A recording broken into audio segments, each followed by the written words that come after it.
¿Es Instagram tóxico para niñas y chicas adolescentes? ¿Es dañino para la salud mental? Recientemente trascendió que estudios internos de Meta, la casa matriz de Instagram, Facebook y WhatsApp, mostraban que la empresa tenía conciencia de sus efectos problemáticos. Según esos datos, 32% de las adolescentes consultadas declararon que si se sentían mal con su propio cuerpo, navegar por Instagram las hacía sentir aún peor. Sin embargo, esos datos no alcanzan, no es evidencia suficiente.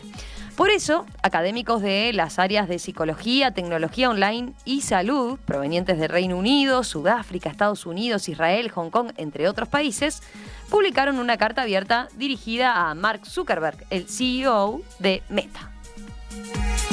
Allí le solicitan que permita la realización de un estudio en profundidad, independiente, sobre los efectos de sus redes sociales en la salud mental de niños, niñas y adolescentes. Entre los firmantes hay 2 uruguayos y en el espacio de tecnología, disrupción e innovación en DTI, hoy les proponemos conversar con uno de ellos, Matías Dodel, doctor en sociología y psicólogo y profesor de alta dedicación en la Universidad Católica. Matías, ¿qué tal? Buen día, bienvenido, un gusto saludarte. Buen día, ¿cómo andan? Gracias por la invitación. Bueno, gracias a ti. En primer lugar, quizás para entrar en el tema, a ver, sorprendió un poco esta carta. Vos y Camila Gottlieb, también uruguaya, son los únicos latinoamericanos que contribuyeron a esta carta. ¿Cómo se da el vínculo con este grupo de académicos internacionales? Es una historia interesante. El mundo en general es bastante pequeño. Camila y yo somos de la Universidad Católica. Antes Camila había trabajado para Fundación Ceibal. Y lograron hacer algo desde Fundación que para mí es increíble, traer a Andrew Shubitsky, nunca me acuerdo el apellido, que es el que coordinó esta iniciativa, que era el director de investigación del Oxford Internet Institute, de la Universidad de Oxford. La verdad, vino a Uruguay, dio una charla, yo creo que fue bastante poca gente para lo que era, y bueno, quedamos un poco en contacto, y luego de este episodio como de, no sé cómo se dice en español, como de whistleblower, de esta mujer que sacó datos de Facebook, que una de las cosas que más prensa había revelado es este estudio, que como decís bien, decía que 32% de las adolescentes que usaban Instagram decía que se sentían mal. El problema es que este estudio y hay otras cosas más, no tienen la calidad suficiente desde un punto de vista metodológico y científico para poder sostener esta información. Es más, simplemente con una lógica bastante local uruguaya, creo que eran 14 adolescentes norteamericanas, y en base a eso hay como unas conclusiones globales sobre los efectos de la tecnología en la salud mental de los y las adolescentes, que es un poco problemático. Si te parece, recordemos, Gustavo, esos antecedentes, ¿no? Los que cita Matías, que yo los planteaba, ese estudio que señala esa afectación, pero que recordemos, no fue que los hizo público la empresa en sí, sino que se dieron y los conocemos por esta filtración, ¿verdad?, de la que hemos hablado. Sí, ese proceso que, como explicaba Matías, tuvo a una persona que estaba dentro de la empresa y que de alguna manera se revela, que es esta ex funcionaria Frances Hogan, que evidentemente tuvo una mala experiencia y dentro de toda la información a la cual accedió y la cual formó parte, después termina intentando generar este movimiento que es el que tiene, entre otras repercusiones, lo que estamos hablando hoy. Pero puntualmente, con respecto a eso que planteaba de la metodología y la investigación y de cómo se había llegado a ese trabajo interno, incluso el propio Zuckerberg, la propia empresa, cuando sale a responder a este conglomerado de medios que publican y filtran toda esta información, ellos también relativizaban mucho para qué habían hecho la investigación o cuáles eran los reales objetivos, ¿no? De hecho, yo, un poco observando todo este fenómeno, toda esta situación y todo lo que se ha dicho, da la sensación de que Facebook, Meta en este caso, ya con este cambio de nombre, lo que había propuesto era una cuestión incluso hasta más marketinera hacia la interna de estamos analizando procesos y hacemos revisiones internas, y eso más pensado como un instrumento para justificar otras cosas dentro de una empresa gigantesca, hiperpoderosa, hiper influyente, ¿no? Más que como algo realmente, como bien señala Matías, que tenga que ver con intentar que eso después genere un efecto o que genere un cambio estructural. Entonces, parece como que termina siendo una movida de una de las miles de áreas y departamentos que puede tener una empresa tan grande como esta, que se dedicó a hacer estos focus groups, estas investigaciones hiper concentradas, y termina a partir de obviamente un episodio de desenamoramiento, mal relacionamiento, no sé, hay que ver todas las causas por las cuales Hogan, que es la cara visible de, obviamente, otros tantos funcionarios que se han ido de empresas como, no solamente Meta, con Google ha tenido sus propios arrepentidos, o sea, hay que ver bien... Sí, ella se convirtió como en la voz importante contra las redes sociales y su impacto, Y puntualmente, obviamente, haciendo muchísimo énfasis en Meta. Entonces, creo que está el hecho concreto, pero después está el contexto, ¿no? El contexto en el cual está todo esto incluido, y voy a ser obviamente muy breve, porque la idea es escuchar y que Matías nos cuente bien cómo fue todo el proceso, pero no hay que dejar de lado que todo esto responde a una lógica que viene ya de muchos años, de que estas empresas básicamente lo que hacen es empujar un montón de procesos y cosas sin ningún tipo de control. Después hay que analizar y ver, que es un poco lo que me parece hacia donde apunta esta carta, qué está pasando realmente y buscar elementos de evidencia que sostengan explicaciones reales. Pero si uno lo analiza de forma muy general, no hay ninguna duda, nadie puede dudar en el mundo hoy que una empresa como Meta ha hecho un montón de cosas en contra de un montón de intereses o un montón de derechos que los usuarios tienen.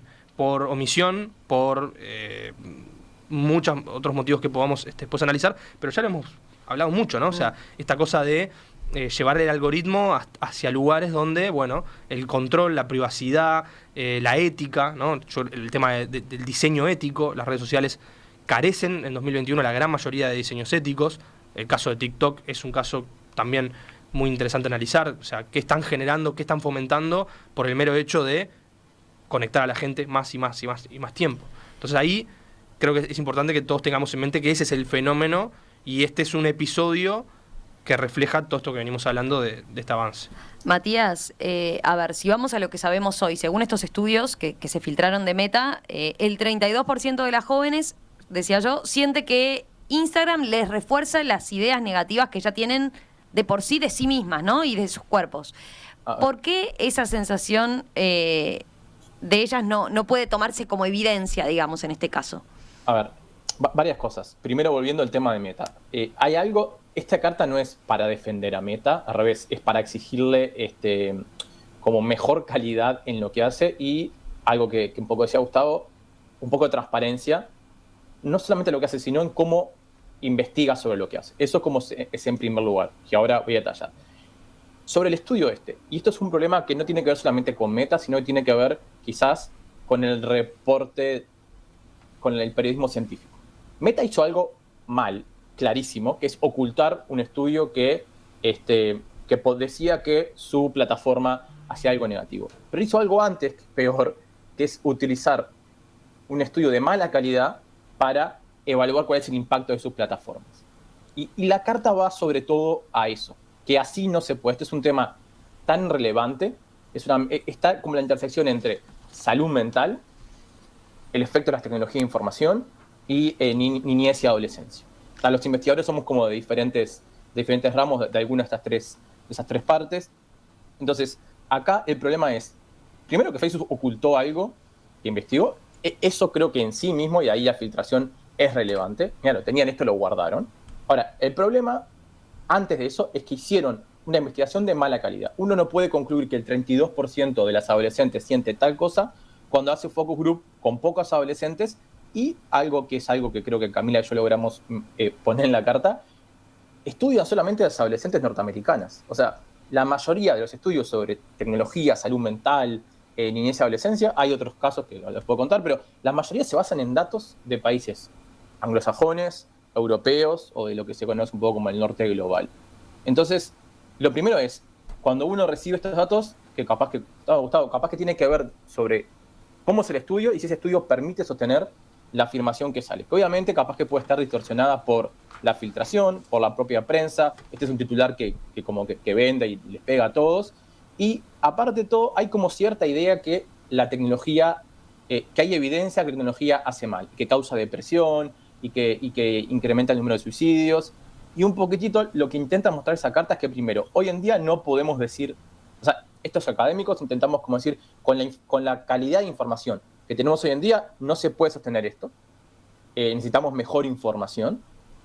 Y en realidad, más allá de la carta, los estudios que hay como de mayor calidad terminan mostrando que los efectos de la tecnología en la salud mental tienden a ser bastante o nulos o mínimos, y hay otras cosas que son mucho más relevantes. Pero lo que dice la carta es que puede ser que sea así, que no hayamos encontrado evidencia, porque la información que tenemos es de mala calidad. Lo que hacemos es le preguntamos a la gente cómo se siente a partir de las tecnologías y asumimos que eso es lo que le pasa. Es como, hay un ejemplo ahora de parte de los que escribimos esta carta, que dicen, es como que yo le preguntara a la gente cómo se siente después de dar una vacuna, y en base a eso yo lo usara como evidencia para decir si las vacunas funcionan o no. Sí. Uno necesita evidencia de mejor calidad para poder sostener algo tan relevante como la salud mental, en general, de toda la población, pero en particular de niños y adolescentes, bueno, creo que es la preocupación central de los que escribimos esta carta. Esto que mencionaba, quiero hacer una puntualización porque me parece muy, muy interesante que Matías decía, bueno, este estudio, obviamente que está demasiado sesgado a un perfil de público en una plataforma que, como todos sabemos, nuclea a más de la mitad del mundo, ¿no? Y donde los principales países donde hay más usuarios suelen ser, más allá que Estados Unidos obviamente tiene un peso específico, países como India, o sea, que tienen realidades culturales y contextos muy distintos, ¿no? Y eso también está muy vinculado a una de las principales críticas que también Hogan estaba lanzando, independientemente de todo el estudio, pero me parece interesante mencionarlo, que es que, bueno, se acusa que Meta es una empresa que no tiene una mirada realmente global sobre lo que pasa. O sea, ¿qué quiero decir con esto? Es una empresa hiperglobal, como pocas en el mundo, pero sin embargo sus encares, sus enfoques, sus decisiones o sus miradas, todas estas palabras que dije, pero básicamente es a qué le presta atención o de qué se nutre, distan mucho de esa globalidad. O sea, dejan de lado muchísimo. ¿Te acordás, Romina, que hace poco hablábamos de cómo habían tratado los procesos electorales? ¿Cuánto había de desinformación en procesos electorales en América Latina? Cuánto menos le dedicaban, cuánto menos tiempo y cuántos equipos habían desarmado y cuántos pocos recursos se le dedicaban. Y entonces también eso me parece que, y por eso quería hacer esa breve interrupción, me parece que es un elemento interesante para entender que ahí también hay contexto, ¿no? O sea, la empresa parece que estar en esa situación en la cual tiene mucho para corregir, y esta carta me parece que también habla de eso. Sí, ahí me parece también importante resaltar lo que decía Matías de que, bueno, uno puede decir, bueno, parece bastante obvio que ver gente todo el tiempo, ¿no? Mostrándose, pensando en este efecto que generan las adolescentes, mostrándose feliz, hermosa, pasándolo bárbaro, puede afectarte si tú no te estás sintiendo de esa misma forma, ¿no? Pero también puede parecer que se transforme como en las redes sociales como una suerte de cuco por la desconfianza simplemente con la tecnología, y que en la realidad de Instagram no tuviesen un impacto como el que se cree, ¿no? Lo que señalan ustedes, Matías, es que hoy en día todavía carecemos de esa información, ¿no? Carecemos de los estudios de la calidad suficiente para poder decir con firmeza este tipo de cosas. Hay un montón de estudios de correlacionales que, bueno, en Estados Unidos hay como 2 académicos que en realidad no están en esta lista de signatarios, que encontraron una relación entre el crecimiento de la depresión y el suicidio en adolescentes y el crecimiento de redes sociales. Agarraron datos de diferentes lugares. Hay estudios, y esto es algo que está en la carta que es importante, que no tenemos en América Latina, que agarran a un niño a los 6 años y lo siguen durante 6, 12, 15, y ahí uno puede ver qué pasó primero. Hay un tema de para poder hablar de causa, de que las redes causan algo, uno puede ver la relación entre salud mental y uso de redes sociales, porque lo que pasa a veces, y esto sí puede ser, es que la gente que está deprimida o algo tiende a usar más redes sociales. Entonces es difícil, y ese es el peligro, asumir que como las dos cosas pasan a la vez, que las redes sociales causan lo otro. En otros países, sobre todo en realidad, y se sorprendieron un poco los ingleses y los norteamericanos, ellos tienen estudios como generacionales grandes que agarran 40.000 chicos y los siguen durante mucho tiempo para ver desde salud mental, pero temas educativos, el mercado laboral. En Uruguay hay muy pocos, y sobre todo cuando hay son con un número bastante escaso, y no tienen como esta preocupación, por ejemplo, a veces no son de salud mental, a veces son de empleo. El IECON tiene unos, Pizza L, que es uno basado en pizza, pero son bastante pequeños y de menor escala. Y ellos lo que se quejan los anglosajones más es, si Facebook nos diera estos datos, en vez de preguntarle a estos 40.000 chicos cómo usas las redes sociales, podríamos saber, bueno, efectivamente, qué es lo que hacen, qué es lo que no.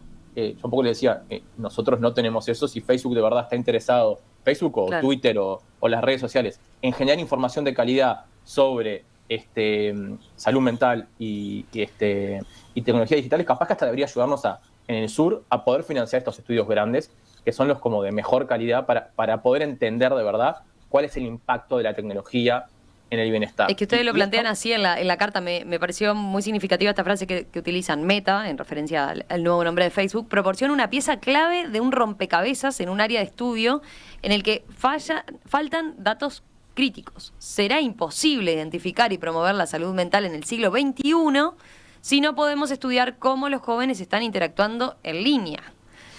¿No? Estamos hablando de cómo puede cambiar el paradigma de la salud mental en el siglo XXI y lo que sabemos o no de la salud mental en el siglo XXI, porque evidentemente las redes sociales pueden o no tener una incidencia, o por lo menos no van a ser un actor menor, ¿no?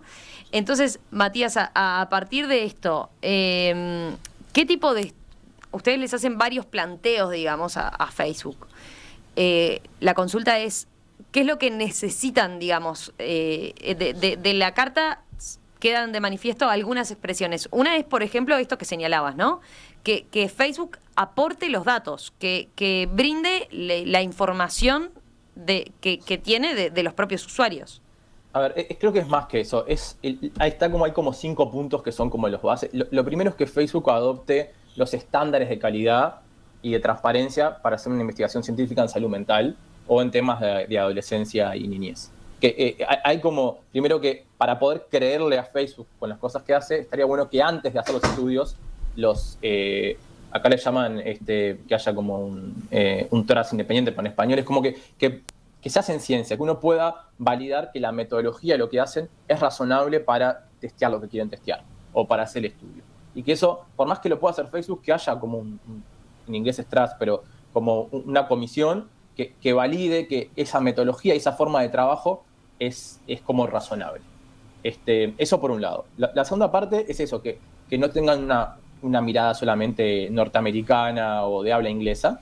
Lo que mencionaba Gustavo es que la mayoría de las moderaciones de Facebook tienen mucho más recursos para para la moderación en inglés que en otros idiomas, y la cantidad de la población que habla otros idiomas es bastante grande, pero también que cuando haga estudios intente generar conclusiones sobre los efectos de Meta, o por más que sea a Zuckerberg esto, pero en general va para todas las redes sociales, que tengan una mirada global, y en el sentido de que no solamente los usuarios de Internet viven en Estados Unidos, o en Inglaterra o Europa, intente incluir de América Latina, Asia, Oceanía, las islas del Pacífico, África, Medio Oriente. O sea, eso es también importante y hace a la calidad de la información que se puede obtener.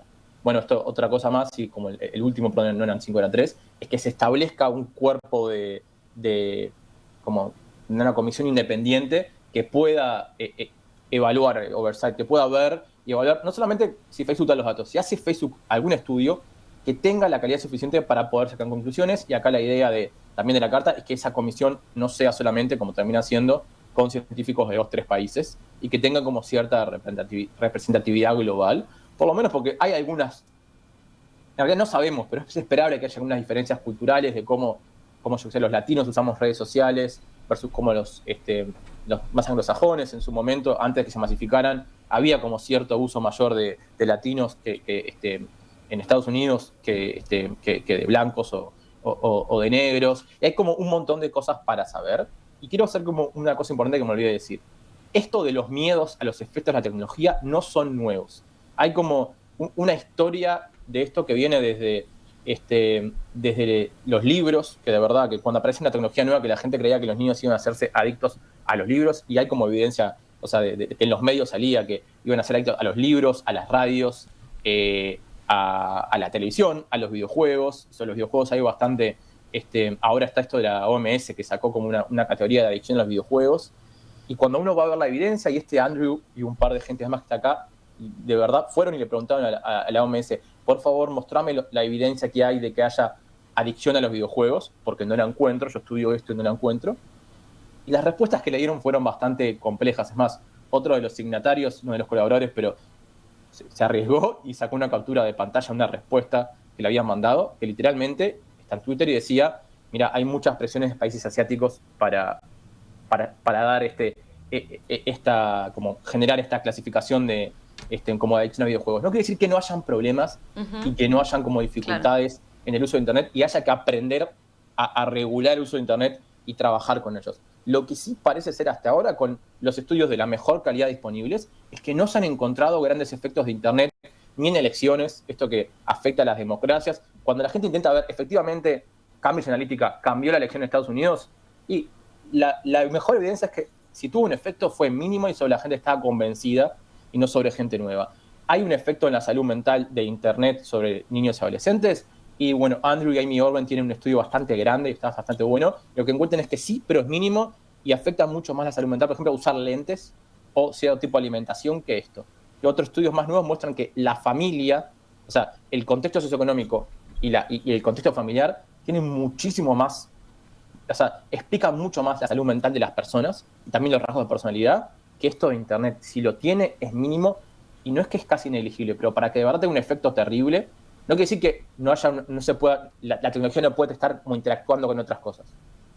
Pero hasta ahora, y con la evidencia que tenemos, eso de decir que la tecnología causa depresión e incrementa el número de suicidios no se sustenta en evidencia.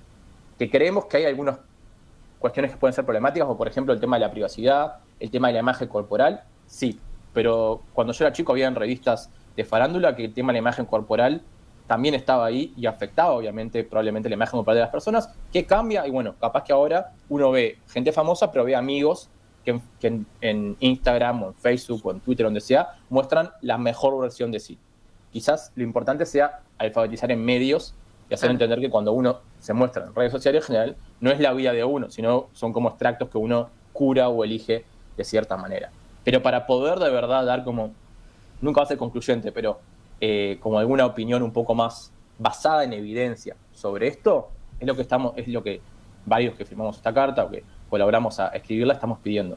Con esto no es suficiente. Facebook, y yo creo que esta carta fue dirigida a Meta porque tiene un impacto más global, pero no solamente para Facebook, es para TikTok, Twitter y lo que fuera. Para entender de verdad qué pasa con esto y cuáles son los efectos que tiene, necesitamos mejor información. ¿Y qué sucede, perdón, Matías, con el tema de lo que siempre se habla con esto, ¿no? Cuando pensamos en cómo funcionan las redes, el mayor elemento de desconfianza es el famoso algoritmo, los algoritmos, que también creo que son uno de los puntos focales a la hora de pensar en los posibles efectos negativos que pueden generar. ¿Qué visión tienen ustedes de ese tema? ¿Qué le pueden pedir o no dentro de lo que es la carta, que obviamente está muy dirigida al tema ético y ahí capaz que ya hay parte de la respuesta? Me gustaría saber un poco, bueno, qué piensan de ese tema de los algoritmos, de que son secretos, si ahí hay algo que hay que prestar atención o no es por ahí. Mira, yo no te puedo hablar de los firmantes de la carta, sino como una opinión más personal. Yo creo que es importante tratar de distinguir cuál es el efecto de los algoritmos y cuál es el efecto de los sesgos de nosotros como seres humanos. Obviamente, los algoritmos lo que funcionan es se entrenan en base a las cosas que nos gustan a nosotros y nos empiezan a mostrar solamente las cosas que nos gustan, o nos empiezan a mostrar más cosas que nos gustan y menos cosas que no. Y eso tiende quizás a reforzar algunas cuestiones nuestras, o a veces también a esta idea de generar como filtros de burbuja. Pero también es importante entender que las redes sociales, no las digitales, los grupos de personas funcionan así. Uno tiende a estar en contacto con gente que es parecida a uno. O sea, la homofilia o la endogamia de las redes es humana en las redes sociales, no solamente digital. Y hay como dos efectos que lo importante, y para esto quizás este tipo de reclamos, es tratar de entender cuál es el efecto de la polarización, porque nosotros tendemos a juntarnos con gente parecida, y cuánto es el esfuerzo de las redes. Yo tiendo a creer que algo que sí es necesario y quizás no está tan universalizado, es que alfabetización en medios, que la gente entienda que lo que uno ve en Twitter, en Facebook, en Instagram, no es lo que la gente postea, sino que es una muestra bastante sesgada de las cosas que el algoritmo entiende que nos pueden interesar más para tratar de interactuar más tiempo. Eso por un lugar. Pero, por ejemplo, hay como algunos estudios que intentan simular, son más de ciencias sociales computacionales, que muestran que, aunque es de Yasseri, que es un iraní que también lo trajo a Uruguay, Fundación Ceibal, que lo que dice es, por ejemplo, que ya con que la gente pueda dejar de seguir a alguien sin que hubiese el algoritmo, se iban a formar comunidades distintas. Que la gente, o sea, cuando uno deja de seguir personas porque piensa distinto, ahí también hay cierto efecto de polarización o de burbuja. Y lo que hay que entender, tratar de entender es cuál es como el rol de cada uno. Yo creo que los algoritmos, es muy difícil asumir que pensar que las empresas van a liberar los algoritmos y decir cómo funcionan porque es el negocio de ellas. O auditarlos directamente, ¿no? Como que es un poco lo que la carta también plantea. Ciertas auditorías, digo, la palabra auditoría como... Sí, pero acá igual creo que esta carta, por más que sea un tema, no se dirige a los algoritmos, se dirige a los estudios que hacen estas empresas o tratar de generar información sobre cuáles son los efectos de esos algoritmos.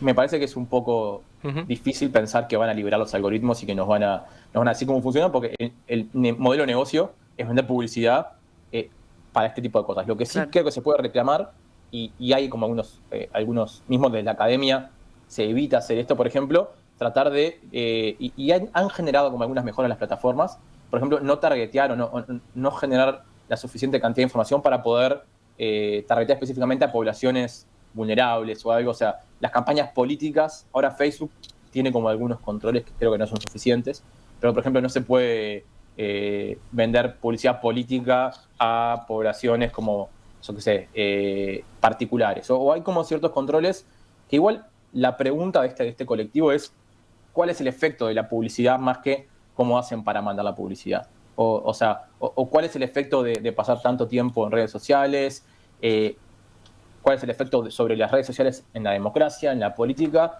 Lo que uno, y esto creo que es importante, cuando uno empieza a investigar más sobre estudios que hay, uno se sorprende, porque de verdad es contraintuitivo, que hasta ahora los efectos que se encontraron son menores. Y es contraintuitivo, pero si uno va hacia atrás, y esto es importante, hacia el tema de la televisión o los videojuegos, quizás ustedes y yo lo vimos más, como que iban a destruir el cerebro de la gente, uno empieza a escuchar cosas que se vienen repitiendo. Y también como en los medios masivos hay ejemplos de buenos documentales y malos documentales. Por ejemplo, The Social Dilemma es algo parecido. Hay como gente que se fue de Google y se fue de otras compañías. Sí, el documental de Netflix. Lo hablamos acá. Es muy malo en términos de lo que investiga. Hay otro documental que está en Netflix también, que se llama Coded Bias, que está hecho más por la comunidad de ONGs y investigadores, que explica un poco mejor los problemas que tienen los algoritmos. Por ejemplo, que tiene un sesgo hacia, o sea, los algoritmos de detección facial detectan población blanca y no negra, pues estaban entrenados con datos de población blanca, y con la mayoría de la gente que los entrenó era blanca, y nadie se puso a pensar eso. Algoritmos que pueden discriminar, sesgos de algoritmos que pueden discriminar mujeres o poblaciones vulnerables. Hay algo para decir, y hay cosas relevantes, y hay que tener cuidado, pero muchas veces, y hasta el estilo de Coded Bias, como de dramatizar, o sea, la evidencia no soporta eso. Los estudios que hay dan como soporte a cuestiones mucho más parecidas al documental Coded Bias que a The Social Dilemma. Por más que The Social Dilemma es algo parecido a esta chica de Facebook, es gente que se fue de Google o que se fue a otras compañías y dicen, esto es terrible. De nuevo, esto es terrible, uno está dentro, pero en un momento en el documental hay el principal, que no me acuerdo el nombre, dice, esto con las bicicletas no pasaba. Y yo estoy seguro, lo digo varias veces, que todo el mundo que trabaja esto hace como, se pone la mano en la frente y dice, no puedo decir eso porque de verdad hay como evidencia de que la gente, cuando aparecieron las bicicletas, empezaron a hablar sobre el fin de la familia y la disrupción de un montón de cosas. Esto pasa todo el tiempo y sí cambia. O sea, ustedes saben, esto es disruptivo y cambia la forma en que nos relacionamos. Que hay que aprender a usar tecnología, sí. Está claro. No se puede manejar con la lógica del libro o de la televisión, porque estamos todo el tiempo con esto y hay que aprender a gestionar la atención, hablan algunos académicos también. Matías, ¿es viable un estudio propio, independiente, de parte de este grupo de científicos que hace este planteo a Meta, a Facebook? Digo porque también es cierto que cuando empresas gigantes como esta financian estudios, tú lo decías, ¿no? Una de las cosas que le piden es que, bueno, que ya que tiene interés, ¿no? Que colabore de alguna forma. Y eso siempre genera duda de si efectivamente no termina incidiendo, ¿no? en los resultados de alguna forma. A ver, yo no creo que el objetivo de la carta esta sea pedir plata. Me parece que el objetivo es como mostrar que juntar a la comunidad de gente que estudia el tema y mostrar que hay como un frente unido de que así no se puede seguir, y tampoco que no les sirva a la empresa. En un momento la carta dice, ustedes mostraron preocupación por esto, háganlo en serio. Es como un poco eso, porque si ustedes mostraron preocupación, por lo menos creen que algún efecto puede tener. Si son relativamente responsables, deberían hacerlo en serio. En lo que hace a un estudio global, es bastante difícil. Hay algunos proyectos que pecan de lo que un poco también reclama la carta, que son encuestas a niños. Nosotros en Uruguay, desde la Universidad Católica, el Plan Ceibal, AGESIC, UNICEF y UNESCO, hicimos, por ejemplo, en 2017 Kids Online, que parece raro, pero antes de ese Kids Online no había ninguna encuesta representativa sobre qué hacían los niños en Internet. Toda la preocupación que tenemos y todo el énfasis que hay en los medios, hasta 2017 no sabíamos qué hacían los niños en Internet. No que no hacían los niños, qué hacía como una muestra de niños uruguayos. Es un estudio de 9 a 17 años. La idea es replicarlo un poco ahora de nuevo el año que viene, porque ya Internet de 2017 es extremadamente distinto al Internet de 2022. Total. Pandemia por medio, además, pero aunque no hubiese habido pandemia, estas cosas cambian rapidísimo. Pero tampoco se imaginen que en el mundo anglosajón era Kids Online de la Unión Europea fue en 2013. Hicieron una aliada de nuevo en 2015 y otra en 2020. Son caros estos estudios. Por ejemplo, encuestar a niños es muy difícil, salvo estas cosas grandes que hacen como estudios longitudinales, es complejo. Hacer estudios longitudinales en América Latina casi que no hay, y sobre todo a gran escala. Es un problema adicional. Entonces, en el mejor de los casos, yo creo que esto podría tener como una respuesta de Meta. Es más, esto tuvo bastante repercusión en medios locales, El Observador, El País, ustedes, pero también en medios como norteamericanos, ingleses, de Irlanda del Norte, europeos, hay gente de Israel. O sea, yo creo que acá lo relevante es como de la iniciativa es darle como visibilidad, primero, a que la información que tenemos hoy no permite decir estas cosas. Después, a que las empresas tienen responsabilidad y mostraron preocupación, entonces deberían hacer algo mejor. Y segundo, un pedido de transparencia y ingresos como los estándares de oro. O sea, el estándar de oro, que cuando hagan investigación, que sigan estándares de calidad científicos, que es verdad, salen más caros.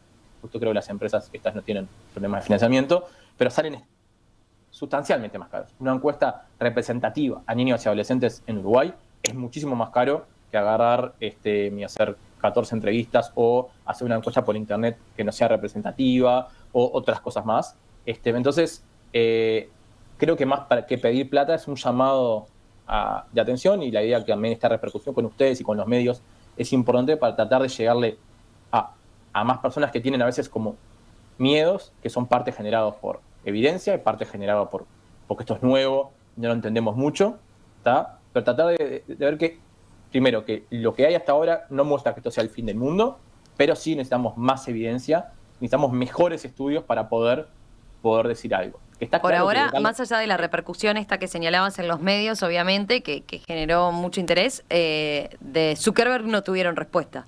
Mirá, hay una nota en Diverge que hicieron sobre esto, y como consultaron a representantes de Meta y respondieron algo. Obviamente Andrew Shubitsky creo que puede llegar a hacerle una carta a Zuckerberg y puede llegar a responderle. Nosotros no. La ventaja de que nos hayan convocado y llamado a esto es que pudimos colaborar. Yo creo que nuestro aporte desde Uruguay fue interesante en el sentido de explicarles también a los investigadores que tienen más recursos que en América Latina y en países del sur global no tenemos esos estudios buenísimos que ellos dicen que hay que complementar con datos de Internet, sino que habría que generar esos estudios buenísimos y además los datos de Internet. Entonces, me imagino que hay alguna respuesta, yo leí alguna respuesta como más genérica de gente de relaciones públicas de Facebook.